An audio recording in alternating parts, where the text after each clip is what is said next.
Bulletin की शुरुआत इस वक्त की बड़ी खबर के साथ। बड़ी खबर ये कि जॉनसन एंड जॉनसन की कोरोना वैक्सीन को मंजूरी मिल गई है। जॉनसन एंड जॉनसन की कोरोना वैक्सीन की मंजूरी 5वीं वैक्सीन के तौर पर देखी जा रही। सिंगल डोज वैक्सीन के हिंदुस्तान में इस्तेमाल को मंजूरी मिली है। इस वक्त की बड़ी खबर, कोरोना से लड़ने में अहम जुज वैक्सीन है, लिहाजा एक और वैक्सीन के तौर पर जॉनसन एंड जॉनसन दिखाई दे रहा है सामने। अब इस वैक्सीन को भी आवाम लगा सकते हैं। सिंगल डोज वैक्सीन है जिसे हिंदुस्तान में इस्तेमाल को लेकर मंजूरी मिल गई है। वैक्सीन के हंगामी हालात में इस्तेमाल को लेकर मंजूरी मिली है। 5वीं वैक्सीन की हंगामी सूरत-ए-हाल में इस्तेमाल की मंजूरी मिली है। अमेरिकी कंपनी है जॉनसन एंड जॉनसन, जिसे हिंदुस्तान में वैक्सीन के हंगामी हालात में इस्तेमाल के हवाले से मंजूरी दी गई है। अब जॉनसन एंड जॉनसन हिंदुस्तान में मंजूर शुदा वैक्सीन में शामिल हो जाएंगी, यानी अब अवाम जॉनसन एंड जॉनसन का टीका भी लगवा सकते हैं। 5वीं वैक्सीन के तौर पर जॉनसन एंड जॉनसन को देखा जा रहा है, जिसे मंजूरी मिल गई है। कोरोना का टीका लगातार न्यूज़ 18 उर्दू ये कह रहा है कि आपने अगर कोरोना का टीका नहीं लगवाया है तो लगवा लें। और इस बीच कोरोना के टीके के हवाले से बड़ी खबर यह है कि 5वीं वैक्सीन को भी मंजूरी मिल गई है, यानी ये जॉनसन एंड जॉनसन वैक्सीन को भी आवाम टीके के तौर पर लगवा सकते हैं। तो इस वक्त की बड़ी खबर,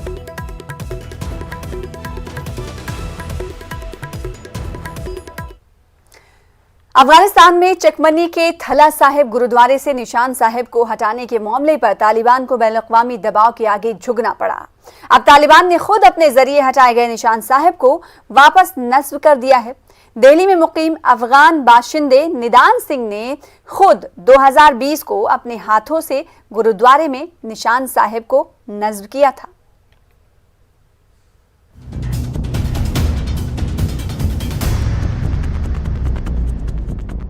अफगानिस्तान में चकमनी के थला साहब गुरुद्वारे से निशान साहब को तालिबान ने हटा दिया था, लेकिन पूरी दुनिया से दबाव बनाए जाने के बाद तालिबान को निशान साहब को दोबारा नस्ब करना पड़ा है।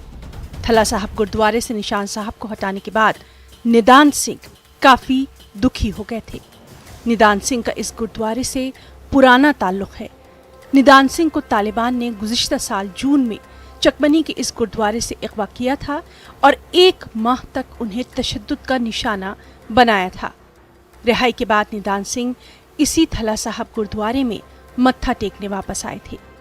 18 जुलाई 2020 को उन्होंने अपने हाथों से निशान साहब लगाया था। निदान सिंह एक अफगानी हैं और रिहाई के बाद अब दिल्ली में मुकीम हैं। कभी एक बात कभी नहीं हुआ। मुसलमान लोग वहाँ जो रहते आसपास रहते हैं वो निशान साहब के लिए खुश हो जाते हैं। वो जब पहले लड़ाई चल रही थी नजीबुल्ला हुकूमत में कोई बंद में, उस वहाँ से बड़े बुजुर्ग आते थे हमारे पास, हम निशान साहब उसको दे रहे थे। वो खुद चढ़वा रहा था वहाँ पे कि उसको एक गुरुद्वारा उसको अच्छा मानता है, सही मानता है। वो लोग इसको नमाज भी पढ़ता है, वो अंदर वहाँ पे सब कुछ करता है, अच्छी इज्जत करता है उसका। निदान सिंह बताते हैं कि वो हर साल जून में 2 माह की खिदमत अंजाम देने के लिए हिंदुस्तान से अफगानिस्तान में चकमनी जाते थे। हालांकि अब इस इलाके में सिख बरादरी का कोई खानदान नहीं रहता। पिछले साल भी निदान सिंह चकमनी गए थे और इसी दौरान उन्हें तालिबान ने अगवा कर लिया था। 2020 में मेरे को गुरुद्वारे से उठा के ले गया कल रात को 12-12:30 बजे। हर साल महीने के लिए 15 दिन के लिए सफाई कर रहा हूँ, पेंट वगैरह जो ज़रूरत पड़ता है ना सब कुछ कर रहा हूँ वहाँ पे। फिर मेरे पीछे और संगत आता है, जलालाबाद, गजनी, काबुल, खूस्त सब बिरादरी आता है वहाँ पे, हमारे साथ मेला करते हैं, वहाँ पे पाठ रखते हैं वहाँ पे। हर साल दूर दूर से लोग निशान साहब गुरुद्वारे में सावन के मेले में आते हैं। निदान सिंह चाहते हैं कि वो एक बार फिर इसी गुरुद्वारे में जाकर अपनी खिदमत करें, लेकिन अफगानिस्तान के बदलते हालात के चलते निदान सिंह की ये ख्वाहिश पूरी होगी या नहीं, वो नहीं जानते। निदान सिंह ने मोदी हुकूमत के CAA यानी शहरियत तरमीमी कानून को एक अच्छा कदम करार दिया और कहा कि इसने उन तमाम अक़लियती बरादरी के लोगों को उम्मीद दे दी है कि अब वो हिंदुस्तान में महफूज रह सकते हैं। Bureau report, news 18 Urdu. Bengaluru के डीजे हल्ली तशद्दुद केस में एनआईए ने आज 7 मकामात पर छापे मारे हैं। अब से कुछ देर पहले जब हमने अपने नुमाइंदे से बात की तब तक छापामारी कार्रवाई जारी थी और हमारे नुमाइंदे ने इम्कान जाहिर किया था कि हो सकता है शाम तक ये छापेमारी की कार्रवाई जारी रहेगी। जराये के मुताबिक इश्ताल अंगेज मवाद मिलने के बाद एनआईए ने ये कार्रवाई की है। 11 अगस्त 2020 को तशद्दुद पेश आया था। इस मामले में कई मुस्लिम नौजवानों को गिरफ्तार किया गया था। इस केस में कई मुलजमीन जमानत पर भी रिहा हुए हैं। सेंट्रल कश्मीर के जिला बडगाम के मंचुआ में आज सुबह फायरिंग के तबादले में एक मिलिटेंट मारा गया। सरकारी जराये ने बताया कि फायरिंग के दौरान अब तक एक मिलिटेंट मारा गया है। तमाम महलूक मिलिटेंट की शनाख्त अभी तक नहीं हो सकी है। जराये के मुताबिक समझा जाता है कि महलूक मिलिटेंट जल्द ही मिलिटेंटों की सफों में शामिल हुआ था। उसके कब्जे से एक AK-47 और एक पिस्तौल बरामद की गई है। इससे कबल DNS तक पहुंचने वाली रिपोर्ट के मुताबिक पुलिस, फौज और CRPF के मुश्तरका टीम ने मंचुआ के मुहासरा करके तलाशी ऑपरेशन शुरू किया। जब फोर्सेस की मुश्तरका टीम ने मुश्तबा मकाम को घेरे में लिया तो छुपे हुए मिलिटेंटों ने फोर्सेस पर फायरिंग कर दी, जिससे फायरिंग का तबादला शुरू हुआ। इन्फॉर्मेशन मिला था कि मछुआ विलेज में 2 टेररिस्ट छिपे हुए हैं, तो पुलिस, आर्मी, CRPF मिलकर कॉर्डन डाला। कॉर्डन डालते ही फायरिंग आया। बाद में अपील किया गया सरेंडर करने के लिए, तो मिलिटेंट सरेंडर नहीं किया और दौरान इनकाउंटर एक टेररिस्ट मारे गए जो गौरीपुर अवंतीपुर का है, LAT से वास्ता रखता है और उसका नाम साकिब डार है। उसके बाद उसके पास से कुछ डायरी मिला। डायरी को जब हम लोग पढ़ें तो पता चला कि उसमें एक दूसरा मिलिटेंट है, कहाँ छिपा उसमें लिखा हुआ था। उसके बाद हम लोग वहाँ पर रेड मारे तो वहाँ से पता चला कि एक ट्रक में वहाँ से भागा है। तो बाद में पुलिस, आर्मी में गई, उस मिलिटेंट को भी जो शबीर नजार है LAT का, उसको पकड़ लिया। उसके पास एक पिस्टल मिला है, एक ग्रेनेड मिला है और ड्राइवर को हम लोग डिटेन कर लिए। इंट्रोगेशन चल रहा है। जम्मू कश्मीर के रामबन जिले के रामसू में सिक्योरिटी फोर्सेज ने डेटोनेटर बरामद किया है। पुलिस इस मामले की मजीद जांच कर रही है। राजकुंद्रा पोर्नोग्राफी केस में आज बॉम्बे हाईकोर्ट ने राजकुंद्रा की जमानत की अर्जी को खारिज करते हुए झटका दिया। राहत नहीं मिली। बॉम्बे हाईकोर्ट ने इस केस से जुड़े एक और मुलजिम रयान थोरपे की अर्जी भी खारिज कर दी है। दोनों मुलजमीन ने अपनी गिरफ्तारी को गैर कानूनी बताते हुए राहत की अपील की थी और इस राहत की अपील को कोर्ट ने खारिज कर दिया। दिल्ली और NCR के लोगों को गर्मी से कुछ राहत मिली है। दिल्ली और NCR में बारिश का सिलसिला शुरू हुआ है। महकमे मौसमियात पहले ही पेशन गोई कर चुका था कि दिल्ली NCR में बारिश हो सकती है और दिल्ली वालों को गर्मी से कुछ हद तक राहत मिल सकती है।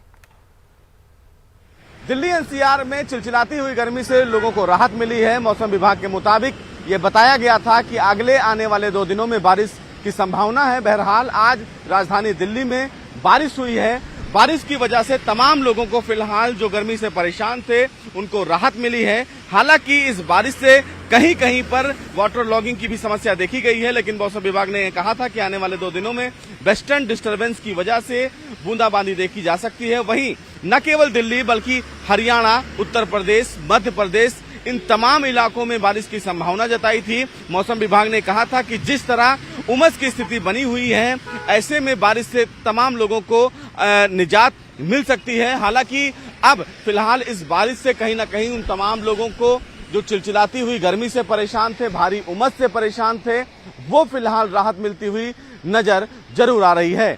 कैमरामैन योगेंद्र के साथ सुशील पांडे, न्यूज़ 18 दिल्ली। राजस्थान में कई इलाके सैलाब से मुतासिर हैं। लोकसभा स्पीकर ओम बिरला ने सैलाब मुतासिर इलाकों का फिजाई सर्वे किया।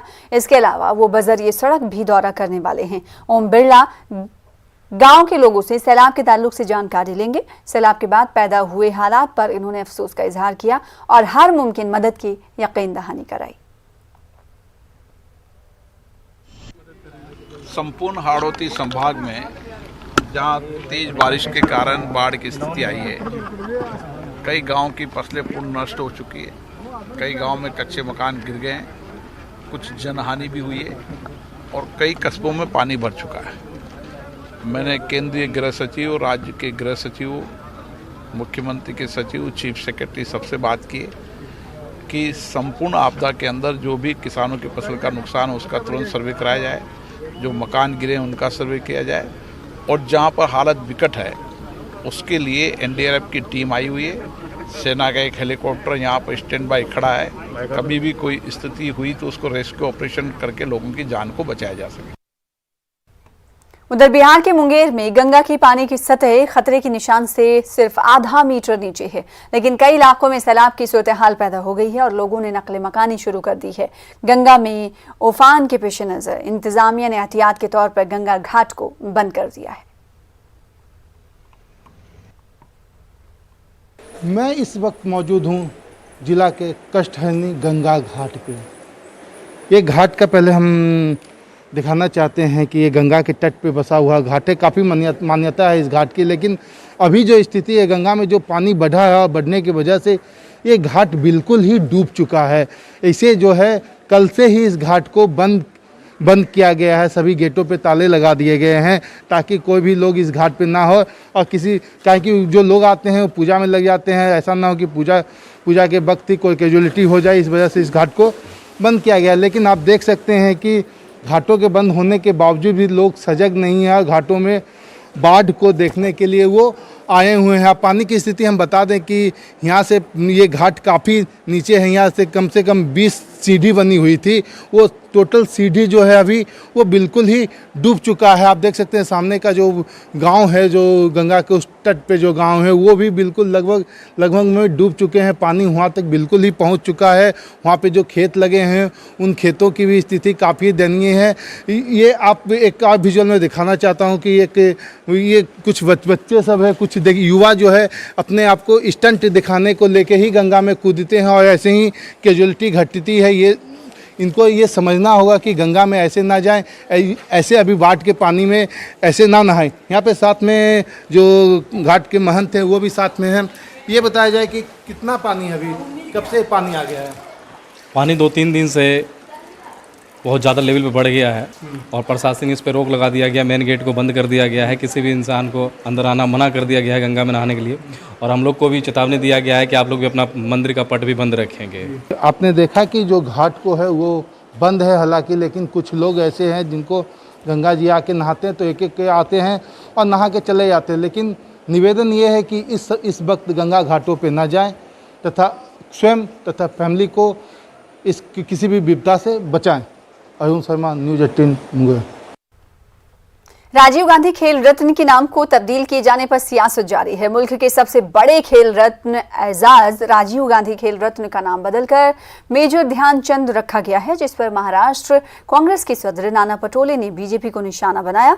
पटोले ने कहा कि बीजेपी को गांधी खानदान से खौफ है। यही वजह है कि बीजेपी इस तरह की हरकतें अब कर रही है। भाजपा की मनोरुग्ण व्यवस्था और द्वेष पूरे राजकारण का ये प्रतीक है कि राजू जी जैसे देश के भारत रत्न और देश को एक दिशा देने वाले नई पीढ़ी को ऐसे व्यक्तित्व का नाम को पोंछना। और पहली तो भाजपा को गांधी परिवार से एक बड़ा डर है और वो डर के वजह से राजीव गांधी जी का नाम मिटाने का काम उनने किया है।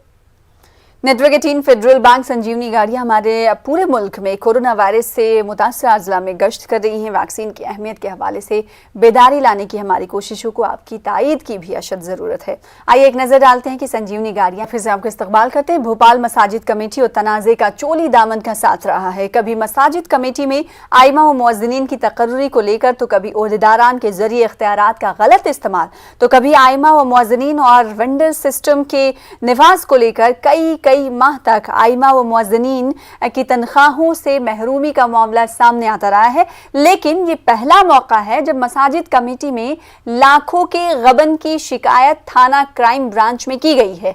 मसाजिद कमेटी के साबिक सेक्रेटरी और कांग्रेस का इल्जाम है कि महकमे अक़लियती बहबूद के जरिए कानून को बालाए ताक रखकर मसाजिद कमेटी का चार्ज ऐसे शख्स को दिया गया है जो इसका अहल ही नहीं है। नाअहल लोगों की तकर्री का शाखसाना यह है कि मसाजिद कमेटी के जरिए बड़े ओहदेदारों को तो हर माह पाबंदी से तनख्वाहें अदा की जा रही हैं, लेकिन आइमा और मुअज्जिनीन अप्रैल से तनख्वाह से महरूम हैं।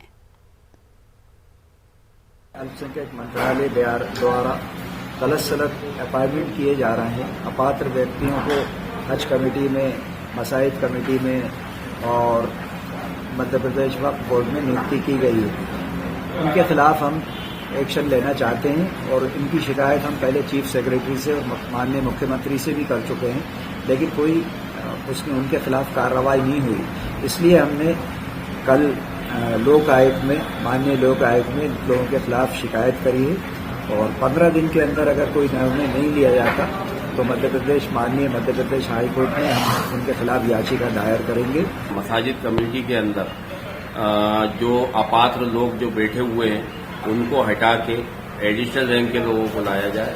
इमाम मुअज्जिनों की 5 महीने से तनख्वाह नहीं हुई है, जिनकी 3,000 से लेकर 5-6 हज़ार तक की तनख्वाह रहती है, वो 5 महीने से रुकी है। उनकी तनख्वाह न देते हुए वहीं के कर्मचारी अपने खुद के साइन से 30,000, 35,000 और 50,000 जिनकी तनख्वाहें उनकी बराबर। काफी संगीन इल्जामात हैं। इस पूरे मामले को समझने की कोशिश करेंगे, रुख करेंगे भोपाल का। हमारे साथ हमारे नुमाइंदे मेहताब आलम जुड़ रहे हैं। मेहताब आलम, भोपाल मसाजिद कमेटी में लाखों की गबन की शिकायत का ये मामला सामने आया कुछ देर पहले। हम ये इल्जामात के दावों की बातें हम लोगों को, नाजरीन को सुना रहे थे। सवाल ये उठता है कि आखिर ये तनाज़े के हवाले से वक्तन फवक्तन खबरें तो मौसूल होती रही हैं, लेकिन लाखों रुपए की गबन की हवाले से खबर कब इन लोगों को पता चली जिसकी शिकायत अब क्राइम ब्रांच से की गई है? मुनज़्ज़ा, इसको समझने की ज़रूरत है और समझना इसलिए है कि मसाजिद कमेटी का क़याम रियासत भोपाल और इंडियन यूनियन के मर्जर की से अमल में आया था।